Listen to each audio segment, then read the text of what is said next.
Hej, jeg hedder Molly, og velkommen til den. Jeg har ikke forklaret, hvad for en program det er, men det er anyway. Det er lige meget. Og det her er Mollys program! Efter reklamerne, så viser jeg dig mere.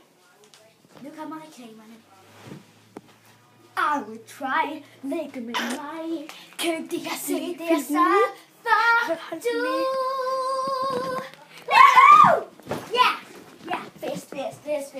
Fest. Sådan!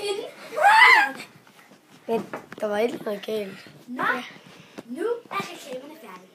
Vi skal snakke om alt det. Okay, først skal vi snakke om de dårlige mennesker i verden.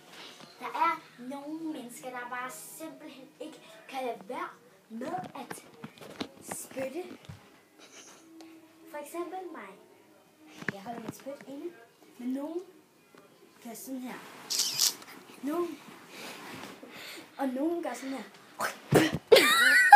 Så, nu skal vi have en mime. Vi ses.